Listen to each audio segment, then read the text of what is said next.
Red dwarfs are interesting because if we're going to search for alien life, we probably, or it has been thought, that we want to find a planet that is in the habitable zone of a red dwarf.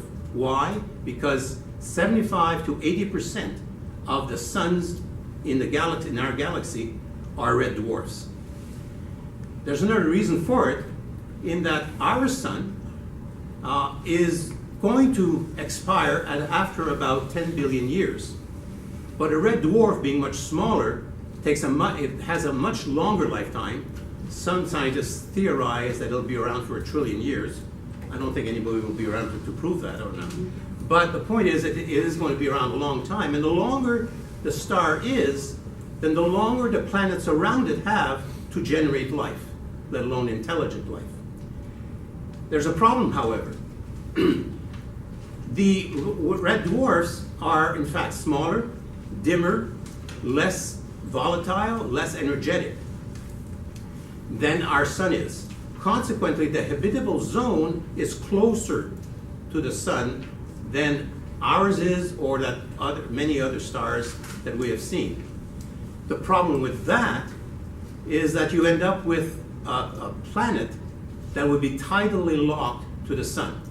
So just like our moon is, one part faces the sun, the other part faces away, and never the twain shall meet. That means that that planet that is in the habitable zone of a red dwarf would be frying on one side and would be freezing cold on the other side. Not a terribly nice place to live in. It has been theorized that maybe one way around that is that if the planet has an atmosphere, then the heat from the side facing the sun would go up, bounce back, and in fact be spread around the planet on the cold side, etc. So some of the heat would be dissipated towards the colder part, and the planet might in fact be survivable.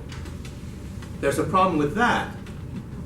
The red dwarfs are not terribly energetic, but they are energetic enough to have flares. And as soon as you have some of those flares, because the planet is so close to the sun, then the atmosphere would be stripped away, and therefore you would in fact have a frying hot side of the planet and a bitter cold side on the other side. So that particular strategy doesn't work.